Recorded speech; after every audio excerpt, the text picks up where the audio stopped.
after quitting time at the markets, Jeff Bezos, in 20 minutes, increased his wealth by $6 billion. Am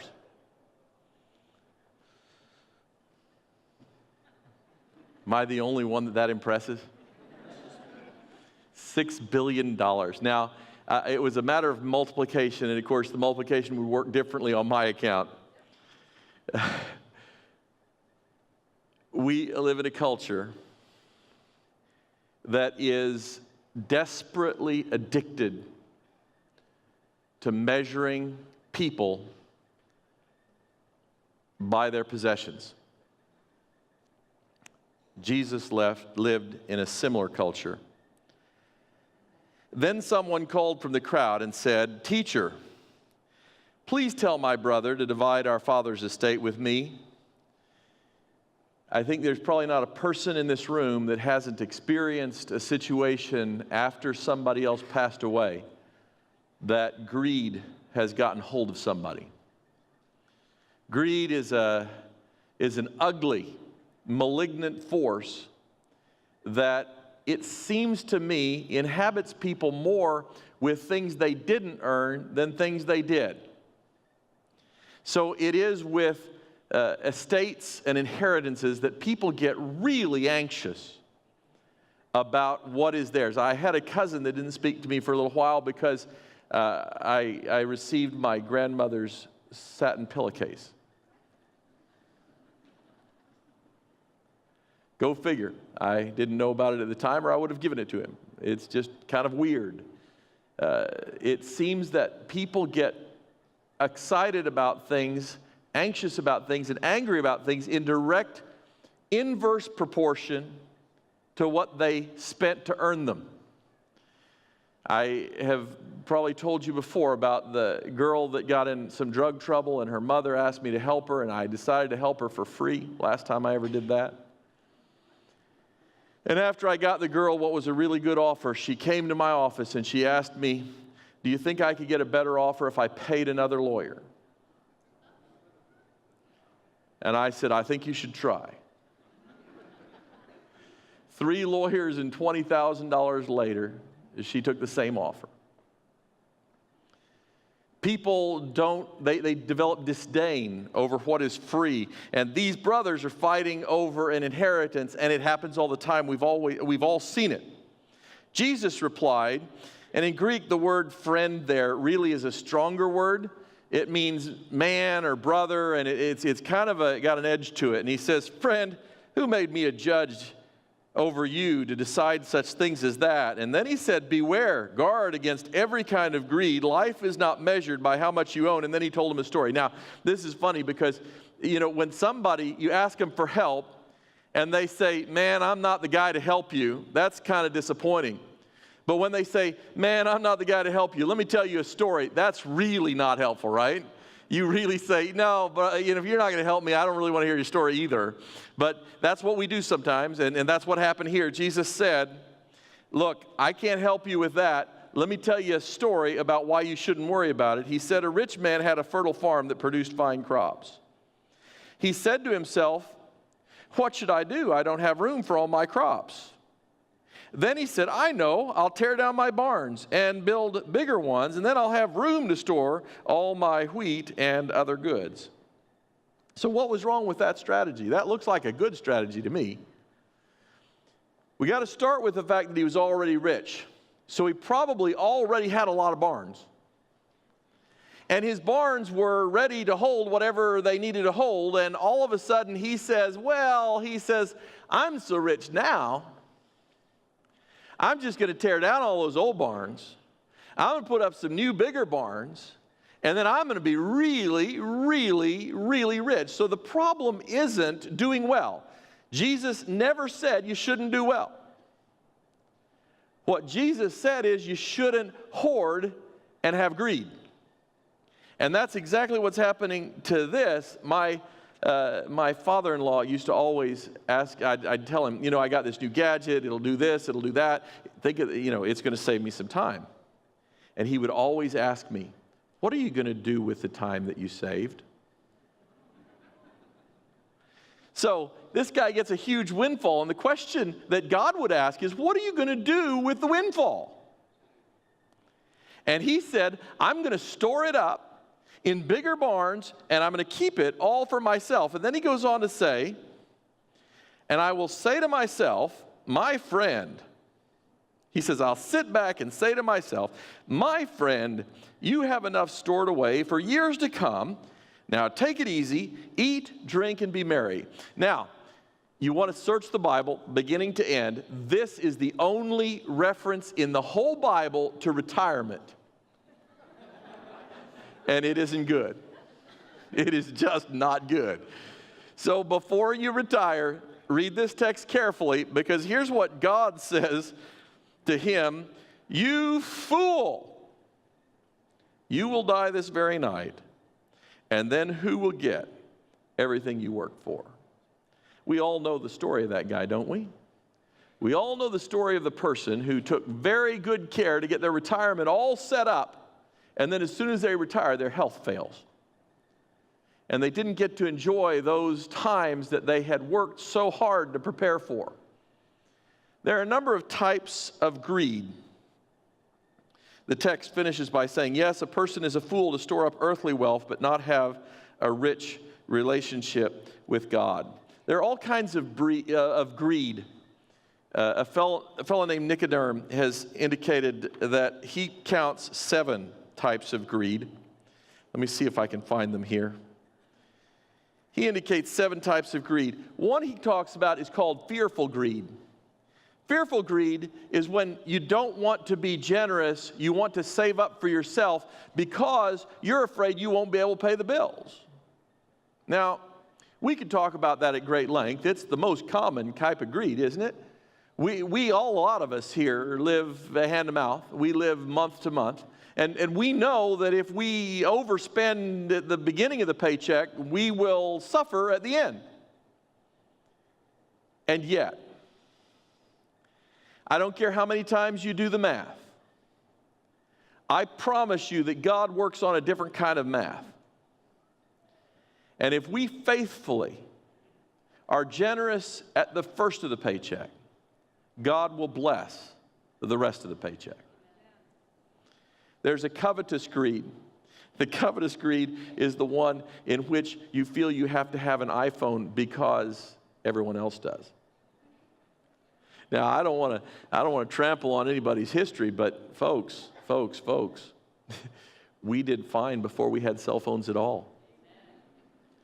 You remember, you'd call somebody, it would ring and ring and ring and ring, and you would say, they're not home.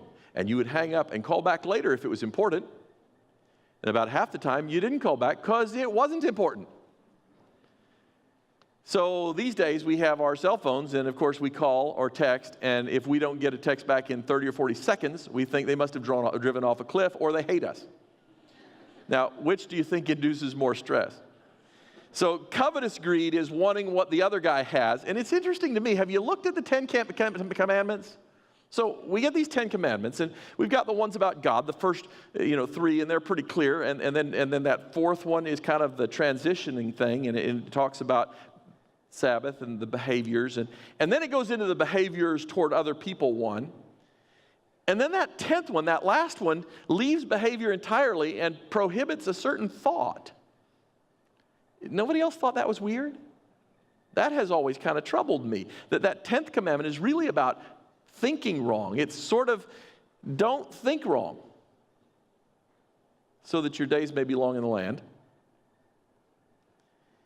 Covetous greed is important, or God would not have included it in the 10th commandments. It is really important. It is a life destroyer. The next greed he talks about is family greed.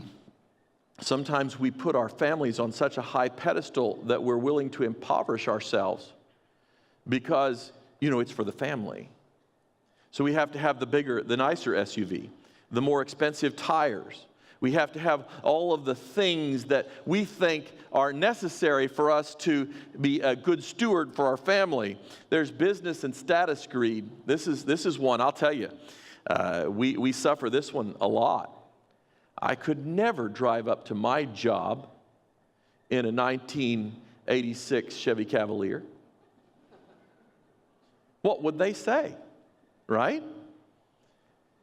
You know, what would you think if your CPA drove an 86 Chevy Cavalier? What would you think if your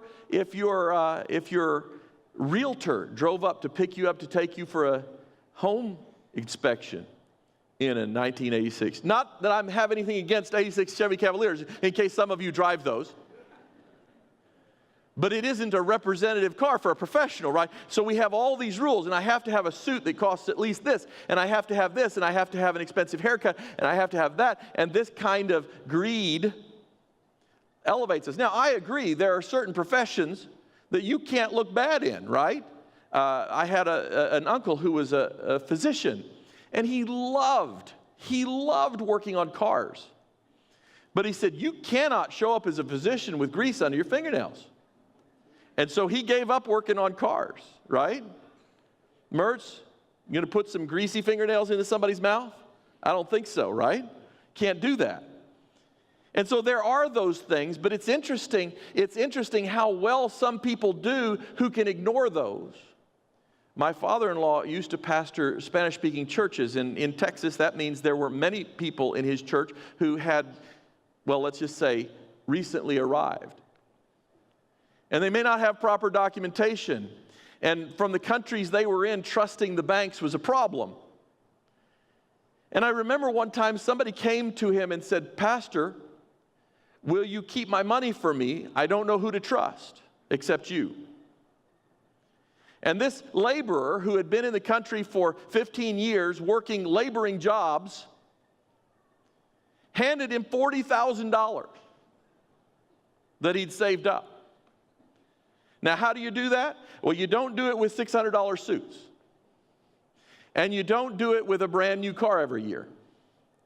And you don't do it by spending the way that we who have an image to maintain spend. And so that's a greed. It's called business status greed. Another one is called good life greed, or also we can call it the I deserve it greed. I live in the United States of America. You know, I ought to be able to order the $16 meal instead of the $9 meal. I ought to be able to spend a little bit more for this. I'm worth it. That's called good life greed. And the last one is called retirement greed. And you've met that guy. And that's the one that says, we can't go out to dinner with you tonight. No way. We are saving for our retirement. Right? We all know that guy. There are a lot of kinds of greed, but they're all based on the same foundation. They are based on the problem of the monkey trap. And everybody's heard the story of the monkey trap, and you've seen the videos. So the monkey trap is where you dig a hole in the side of a hill or into a coconut or a pottery piece. The hole is just big enough for the monkey to get his hand through. And you put something in there that the monkey wants, some seeds or who knows, chocolate, whatever. And they reach their hand in and they grab what they want, and they can't get their fist out because their fist is bigger than their hand. And if you watch the videos on YouTube, you can see the guy come over, put the leash on him, and walk him away because the monkey is screaming, doesn't want to be caught, but he can't let go of the nuts inside the coconut. Now, we live in a culture that is seriously dysfunctional towards money. We live in a culture, there's a really interesting concept called the Einstellung principle, and that's the one that the monkey has gotten stuck with.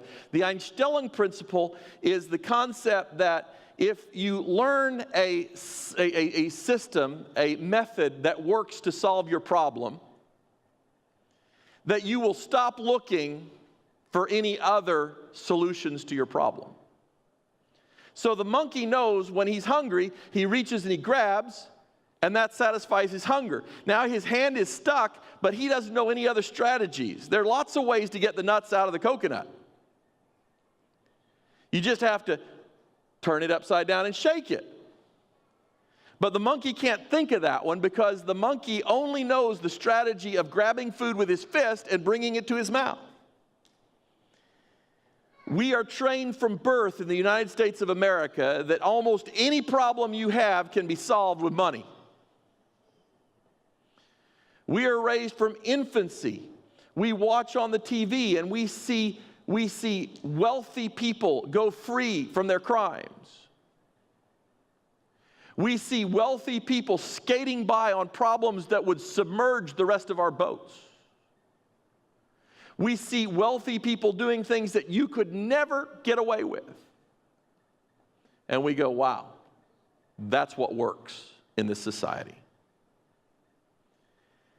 The problem is that there are other things also that work, but we're not willing to look for those things because we see what this society's values are based on. And they are based on green currency, American dollars. The entire world covets the American dollar. And their whole concept of self-worth and value is based on that. Did you read what Jesus said up there? He said, beware, guard against every kind of greed. Life is not measured by how much you own. Oh, really? Most people today would disagree with Jesus. Life is measured by what you own. Most people measure life by what you own. And it's interesting, at some point, we're going to have to make a choice. You have a choice, and I heard it put just this way. You have a choice to live or to have. It's the same choice where Jesus said, you cannot serve both God and money.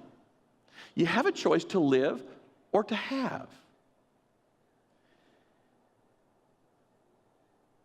Henry David Thoreau went out to a little cabin and decided to live intentionally for a year. He said, I went to the woods because I wished to live deliberately, to front only the essential facts of life and see if I could not learn what it had to teach, and not, when I came to die, discover that I had not lived. You know, there's another writer who explored that same question sometime earlier, and his name was Solomon. In Ecclesiastes, he says, I also tried to find meaning by building huge homes for myself and by planting beautiful vineyards. I made gardens and parks, filling them with all kinds of fruit trees. I built reservoirs to collect the water to irrigate my many flourishing groves. I bought slaves, both men and women, and others were born into my household. I also owned large herds and flocks, more than any of the kings who had lived in Jerusalem before me. I collected great sums of silver and gold, the treasury of many kings and provinces. I hired wonderful singers, both men and women, and had many beautiful concubines. I had everything a man could desire. So I became greater than all who had lived in Jerusalem before me, and my wisdom never failed me. Anything I wanted, I would take. I denied myself no pleasure. I even found great pleasure in hard work, a reward for my labors. But as I looked at everything I had worked so hard to accomplish, it was all so meaningless, like chasing the wind. There was nothing really worthwhile anywhere. He goes on to say in Ecclesiastes 5, those who love money will never have enough. How meaningless to think that wealth brings true happiness. The more you have, the more people come to help you spend it. So what good is your wealth, except to perhaps watch it slip through your fingers? People who work hard sleep well, whether they eat little or much, but the rich seldom get a good night's sleep. There's another serious problem I have seen under the sun. Hoarding riches harms the saver.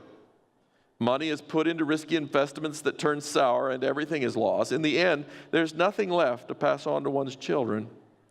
We all come to the end of our lives as naked and empty-handed as on the day we were born. We can't take our riches with us. And this, too, is a very serious problem. People leave this world no better than when they came, and all their hard work is for nothing, like working for the wind. Throughout their lives, they live under a cloud, frustrated, discouraged, and angry. So what's the answer? What's the solution? Is it to become poor? No, that's another form of greed. I know people who drive old, beat-up cars. They have money. They could buy a reliable automobile, but they buy old because it's another source or different flavor of pride. That's not the solution. As we look at this end of the matter, the solution is recognizing that what Jesus said is true, that our life is really something very, very different. You know, our spending habits have changed a lot since we came back to work for the conference. And yet God has denied us nothing that we need. Oh boy, we have to be careful now. But God has denied us nothing, and much of what we want. I had a lady that I was helping with her divorce many years ago. She had nothing. They had an unpaid-for house, and they had an old worn-out truck and an old worn-out car, and the divorce was tragic. It's always tragic, but it's even more tragic when there is no money. There was nothing to divide, and she was looking in vain for some asset. And so sometimes clients reveal things to you in ways that you wouldn't expect. And she came to me and she says, look, maybe there's an asset that we don't know about. Maybe it's in the briefcase. I said, the briefcase? She says, he carries a briefcase with him at all times, and he keeps it locked, and I've never seen into it. Maybe he has something in there. I said, how could you not ever see in your husband's briefcase? I said, does he never open it at home? And she said, I expect he does, but he opens it in that room. And I said, what room? She said, there's an extra upstairs bedroom, and it has a big padlock on the door, and he must open it in there. I said, have you ever been in that room? And she said, no. I said, and you're worried about the briefcase? You know, you can hide a lot more in a room than you can hide in a briefcase.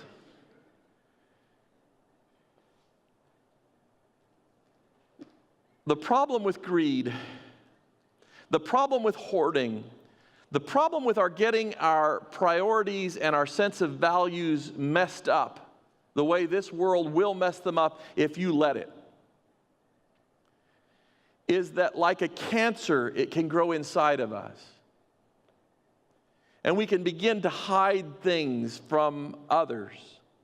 We can begin to hide things even from God, if that were possible. And it becomes a tumor. And I believe that this story about the rich fool is the story of a man who had developed a misconception of his own value, that he had a tumor that needed to be eradicated.